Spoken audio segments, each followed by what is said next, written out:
ইত্তাকিল মাহারিমা তাকুন আ'বাদান নাস ওয়ারযা বিমা কাসামাল্লাহু লাকা তাকুন আগনান নাস ওয়া আহসিন ইলা জারিকা তাকুন মুমিনান ওয়া আহিব্বা লিন-নাসি মা তুহিব্বু লিনাফসিকা তাকুন মুসলিমান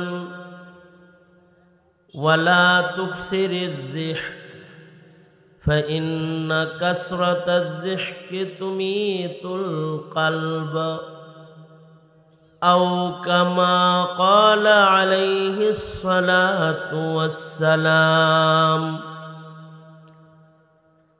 اللهم صل على محمد وعلى آل محمد كما صليت على إبراهيم وعلى آل إبراهيم إنك حميد مجيد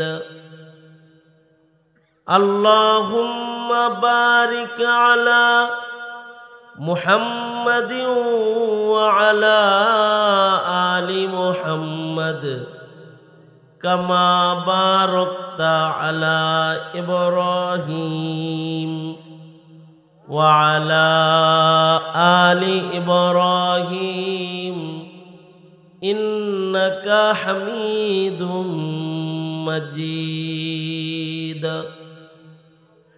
الحمد لله জামিয়া ইসলামিয়া ইমদাদুল উলুম দয়াপুর আয়োজিত মহতি দুদিনব্যাপী সম্মেলনের আখিরি রজনী মোহতারাম সভাপতি, উপস্থিত হাজরাত, বুজুর্গ, উলামায়ে কেরাম, সম্মুখপানে সমবেত দিন প্রিয়, ইসলাম প্রিয়, দিনদার ইমানদার মুমিন মুসলমান ভাইরা, পর্দার আড়াল থেকে আলোচনায় শামিল মা বোনেরা, বিশ্বজগতের মালিক, বিশ্ব প্রতিপালকের বিশ্ব দরবারে কালিমাত শকর যে মহান রব্বুল আলামিন দয়া করে, মায়া করে, ভালোবেসে, রহমতি বরকতি জান্নাতের টুকরা বাগানে উম্মতের উলামায়ে দ্বীনদের সোহবতে আল্লাহ তাআলা আকাবির বুজুর্গদের সান্নিধ্যে ঐতিহ্যবাহী জামিয়ার ঐতিহ্যবাহী সম্মেলনে আমাদেরকে আল্লাহ তাআলা হাজিরা দেওয়ার তৌফিক দান করেছেন। এজন্যে মালিকের দরবারে শুকরগুজার হই, কালিমাতুশ শুকর পড়ি, শুকরিয়া আদায় করি, জবান ছেড়ে ভক্তি ভরে সমস্বরে আওয়াজ করে মোহাব্বতে বলি আলহামদুলিল্লাহ। মাশায়েখিন হযরতরা তাশরীফ এনেছেন, নোরানি নোরানি নসিহত করেছেন। আমার পরেও আরও একজন জবরদস্ত মুরব্বী, আমার মুরব্বী উপস্থিত রয়েছেন। পূর্বেও আমার মুরব্বী হজরত বরুণার পীর সাহেব হুজুর দামাত বরকাতুহুম গুরুত্বপূর্ণ নসিহা ও ওয়াদা করাইছেন। বন্ধু বড় ভাই মেরাজুল হক সাহেব দামাত বরকাতুহুম সংক্ষেপে কিছু কথা আপনাদের কানে পৌঁছাইছেন। আমাকে এখানে বসানো হয়েছে কিছু বলার জন্যে, তাই মুরব্বীদের নির্দেশে এখানে বসে বরকতের নিয়তে আয়াত এবং হাদিস আপনাদের সামনে পেশ করেছি। এগুলোকে সামনে করে কিছু কথা আপনাদের সামনে বলবার ইরাদা রাখি। আল্লাহ তাআলা কিছু উপকারী কথা আপনাদের কানে পৌঁছাইবার তৌফিক দান করেন। আপনারা দোয়া করুন, আমিন। এই পৃথিবীর মাটির উপরে আল্লাহ তাআলা যুগে যুগে নবী রাসূল পাঠিয়েছেন এবং নবী রাসূলদের মাধ্যমে এই পৃথিবীতে আল্লাহ তাআলা আখলাক পাঠাইছেন। কারণ আখলাকবিহীন, ইনসানিয়তবিহীন ইনসান হওয়া যায় না। আর ইনসানকে ইনসানিয়ত ও আখলাক পেতে হলে আল্লাহর পছন্দনীয় ইলমের এবং আখলাকের তালিম পৃথিবীতে দরকার।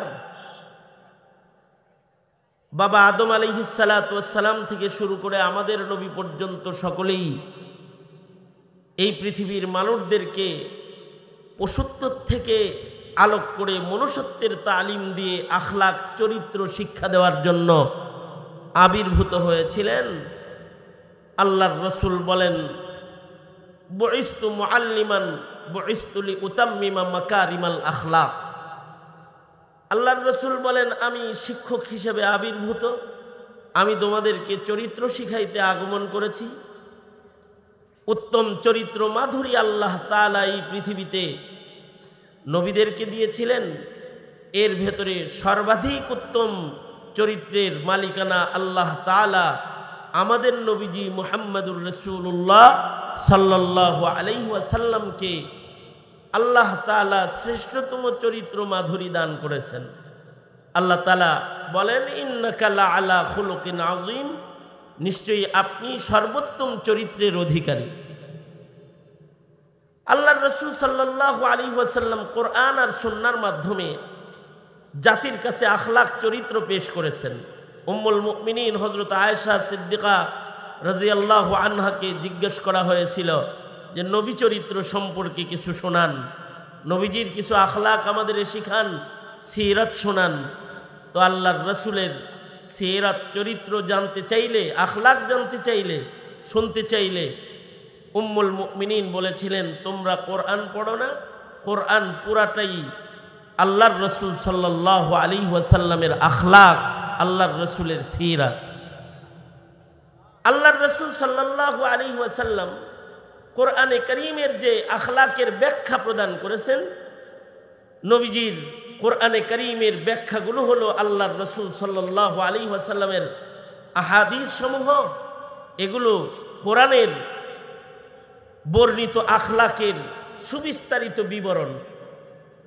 এ কারণে সাহাবায়ে কেরাম রিজওয়ানুল্লাহি আলাইহিম আজমাইনগণ নবী পাক থেকে পাওয়া আহাদিসগুলোকেও ওইভাবে সংরক্ষণ করেছেন যেইভাবে করে আল্লাহর রসুল সাল্লাল্লাহু আলাইহি ওয়াসাল্লামের কাছ থেকে পাওয়া কোরআন সাহাবায়ে কেরাম সংরক্ষণ করেছেন।